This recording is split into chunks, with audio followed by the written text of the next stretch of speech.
তেওঁ যাতে ন্যায় পায় সেইকাৰণে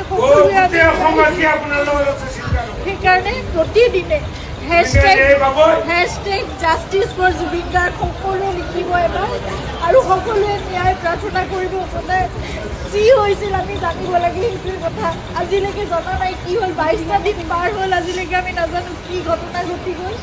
কিন্তু আপোনালোকে সকলোৱে লিখিব, আপোনালোকৰ ছ'চিয়েল মিডিয়া আছে, এখন যুদ্ধৰ আমাৰ সকলোৰে এখন হাতত প্লেটফৰ্ম আছে। সকলোৱে সেই প্ৰাৰ্থনা কৰাৰ লগতে আপোনালোকে জাষ্টিছ বিচাৰিব লাগিব। ন্যায় কাৰণে আমি খুব ধৈৰ্যৰে আমি অপেক্ষা কৰি আছোঁ, কিন্তু সেই ন্যায় আমি পাব লাগিব। সেইকাৰণে সেই যুঁজখনত আমি সদায় ব্ৰতী হৈ থাকিব লাগিব। আপোনালোকক প্ৰাৰ্থনা জনাইছোঁ, hashtag justice for Zubeen Garg সদায় লিখিব, আপোনালোকে সদায় লিখিব, সদায় দাবী কৰিব, সদায় অনুৰোধ কৰিব, সদায় প্ৰাৰ্থনা কৰিব। কিন্তু আমি কোনো অশান্তি বিচৰা নাই, শান্তিপূৰ্ণভাৱে যাতে